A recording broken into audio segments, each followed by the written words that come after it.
Yeah, lads. Hey, I just wanted to get in front of you and let you know that later today I'm going to be announcing my retirement. Um, it's boys. It's probably a decision that I've sat with for a long time now. But one I'm still probably coming to terms with. So really keen just to rip in for the rest of the year. Enjoy fucking every moment. Seriously. Do it all with a smile on my face, with you boys. So, Just down the key, OT 24 bits repeat. Pull out the cantaloupe, pull out the speed. Go the way up and let it up. I don't want drama, get it on me. What if my mama, she don't agree? I fly, she fly, we riding. The BT fit, tell, see that they too lit. Pull out the cannon, pull out the clips. KK, put them on, break the split. PV on that tray with heat. Tone 920, serve that kid. So amidst all the excitement of the Olympics going on halfway around the world, a bit of big news sort of fell under the radar. And look, I know, it's certainly for NRL fans, the season is pretty much alive, and it's but I guess in the terms of the national sports scheme, this definitely came as a little bit of a surprise. I guess the news is, of course, that Shaun Johnson has announced on Tuesday, 6th of August, that this was to be his last season of professional rugby league, and that he'll be retiring at the end of the current NRL season. Of course, the Warriors, following their 30-20 defeat to the Eels, mathematically out of the running for the top 8. So it is pretty, and I guess perhaps maybe that's a little bit why the Warriors have kind of just sort of been thereabouts on the news radar, although couldn't say that about the crowds because they've broken the record for most consecutive sellout crowds. But certainly, it's been no doubt it's been a very, very disappointing season for the Warriors, particularly after the highs where we just missed out on making the grand final. And look, I guess there was certainly a lot of hope, optimism, with particularly getting Roger Tuivasa-Sheck back from rugby union this season. But just things have not panned out at all. Shaun Johnson himself, 33, of course, he's 34 later this year. He's definitely not had the season. He's definitely struggled to emulate the season that he had, where he really should have been Dally M winner rather than Kalen Ponga. That's another story. He's had issues with his Achilles tendon, and also along with other ailments, and so that has certainly limited his time as playmaker for the Warriors. And Tamari Martin has effectively pretty much taken over the playmaking duties at the Warriors. And people forget, of course, they haven't had Metcalf for much of the season due to a season-ending injury, so I think that certainly hasn't been compounded. But it is kind of, look, I guess in a way it was kind of predicted. He only signed a 1-year contract. Had all these big names, RTS, Shani Nicole Kolstad, Dalen Watene-Zelesniak, all on big contracts. So I guess, keeping Shaun Johnson was a bonus, but it was really going to be difficult to justify paying so much money at his age.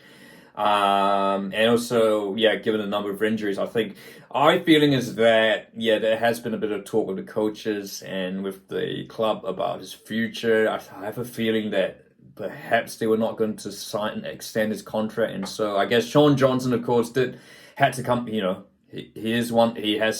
did grow up at the club, and then went over to Cronulla for a bit when, the Warriors weren't willing to offer him a new contract, and he came back for last season and led the Warriors into the top half of the NRL table. And look, I guess that, ultimately, one wonders if Shaun Johnson perhaps should have retired last season, but, hey, hindsight's a wonderful thing. And yeah, I imagine, like everyone would have, including myself, would have thought that he at least had one more season. I mean, 33 is, yes, while it's getting up there for rugby league players, but we've seen lots and lots of players play on well beyond that. And certainly, Shaun Johnson certainly has plenty off the club, and hopefully he sticks around, certainly as a coaching advisor role. I think that's the plan. He's got his family, of course. He's got, the former netballer, Kayla Nee Cullen, and their 2 daughters. I mean, settled back in Auckland. So I imagine, this, we shall see what Shaun Johnson's, what the next chapter in Shaun Johnson's career, life involves, whether that's a role with the Warriors or somewhere else. But of course, naturally we have to talk, I guess, how Shaun Johnson be remembered. And I think history will look back on Shaun Johnson very fondly. Look, I mean, look, New Zealand Rugby League's produced a lot of great playmakers. Of course, people remember Stacey Jones, Warriors fans. I personally think Shaun Johnson, I think Shaun Johnson slightly eclipses Stacey Jones. I know it's difficult to compare eras. Stacey Jones played in a different era of rugby league. Shaun Johnson, likewise, and it's impossible to compare. But I just think Shaun Johnson slightly shades it. And look, he was a freakish piece of talent. I mean, look, I know touch rugby is not exactly, what do you say, a good indicator of a good rugby league player, but you could see what he could do in touch, and he just could do really freakish stuff, and he translated a lot of that onto the playing field. Deservedly got, I think at his peak, which I'll say was the early 2010s, early to mid 2010s, he was undoubtedly the best player in the world, winning the 2014 Golden Boot, or whatever it was called, for best international rugby league player. He helped, of course, the Kiwis to the Tri Nations title in 2014. That was well deserved, and could he have won a bit more? I mean, the Warriors, I think you could argue, one grand finals appearance, not a whole, and I guess, was it 3 appearances in postseason? As kind of, but then again, Stacey Jones wasn't particularly prolific in the postseason, and they still they keep replaying that grand final try from 2002, even though the Warriors were outclassed by the Roosters. But I think Shaun Johnson, I think people will look back in years to come. Shaun Johnson will be looked on fondly as one of the great Kiwi players.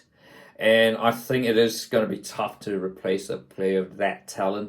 There's never going to be another Shaun Johnson. Tamari Martin's done brilliantly for the Warriors, but he's just, whether he's nowhere near he doesn't have the freakish talents that Shaun Johnson has. And I guess maybe that's a good thing, because I guess the Warriors need a bit more of a steady playmaker. But having said that, when you need someone to just break open a game and excite the fans and all that, Shaun Johnson would have been your man.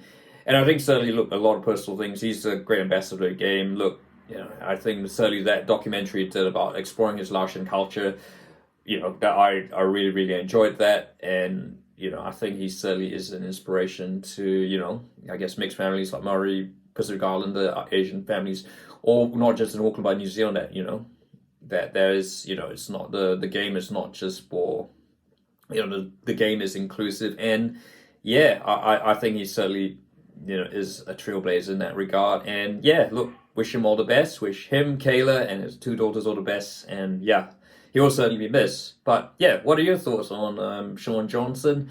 How does he rate amongst Warriors, ex-Warriors, ex-Kiwis players, and even ex-Cronulla players, because he was a Cronulla Shark? Has he hung up his boots too soon, or is it about the right time? I'd like to hear your thoughts. And if you like this video, feel free to like and don't forget to subscribe.